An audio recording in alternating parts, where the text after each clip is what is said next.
to my drawing.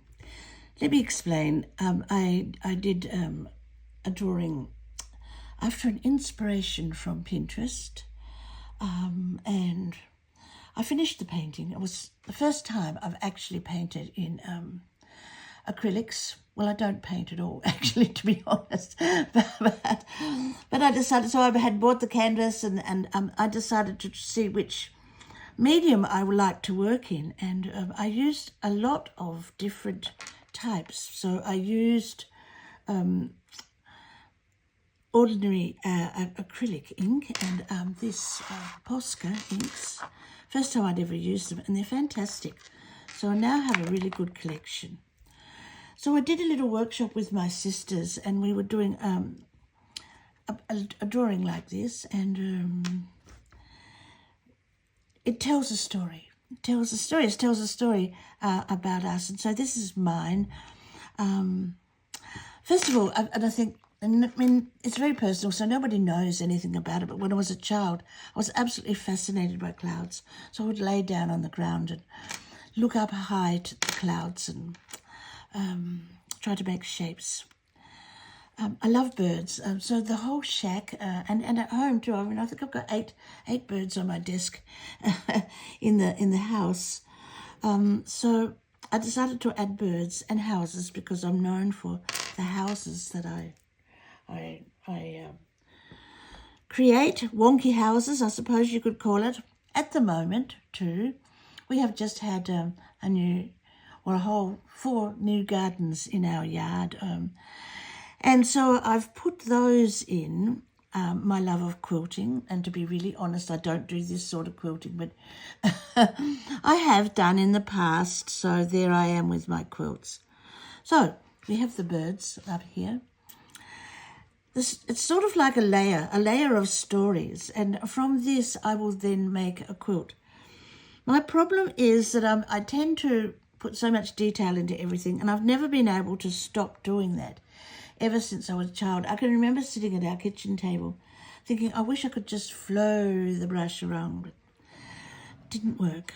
So here, clouds, birds, Pam in the middle here with the quilt, the houses, and of course I travel the world. You know, I'll probably do 3 trips around the world this year, traveling and to many different places, so I get to see different sorts of houses. My new garden that's going in, more birds. So I've got to this stage now, and let me go up here a little bit. There we go. So this is what I did on the weekend. I did it at the shack, and I love agapanthus. I mean, it just means summer to me, and I've loved them for a long time. So our garden is full of aggies, and so I stopped doing in the middle here, in here, and then went up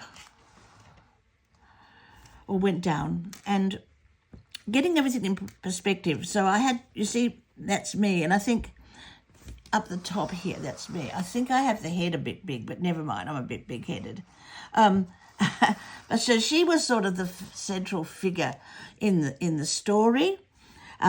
This all revolves around that lady, that's me.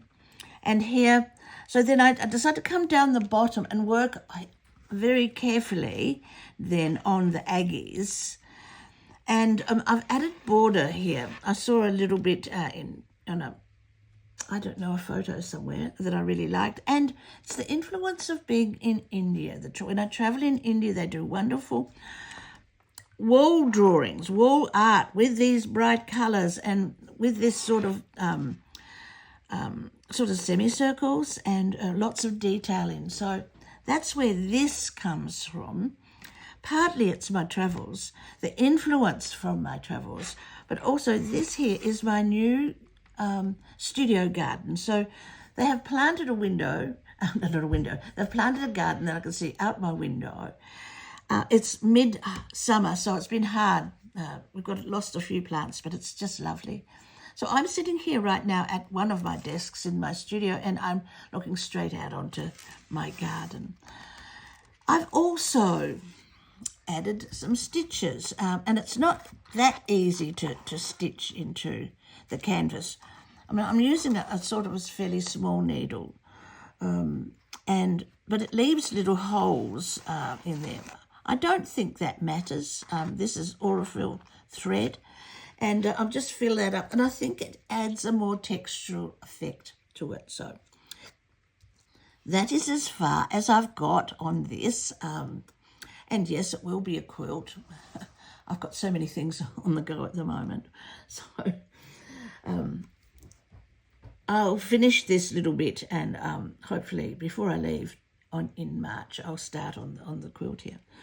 So I decided to break this up into squares.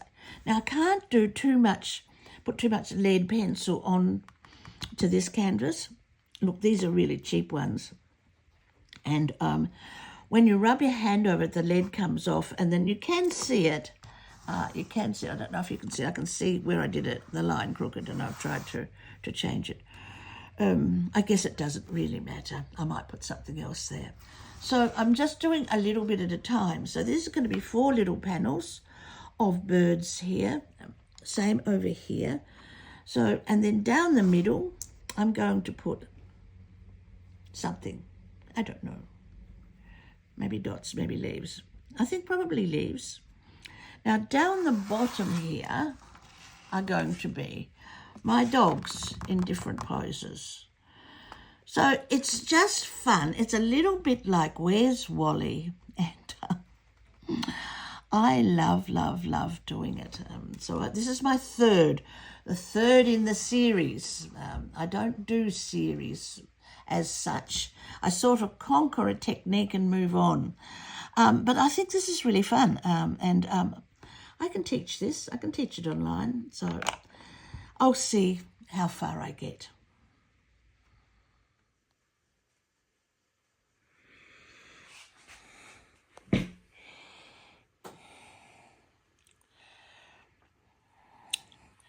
Now these are the Posca inks, and so I've increased my stash.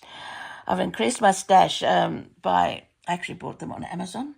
I went to an art store for some, but I find that they are cheaper on Amazon. And so this is how I'm working here, and I'll show you. This is where my studio garden little brooch I bought when I was teaching in Darwin. I love it because it sort of matches all the colours that I wear, and I could do something felt on top there, couldn't I? I could add something a little bit different. This morning I thought maybe of adding a little bit of Cancer. I think that might be a bit heavy, but just some bright fabric.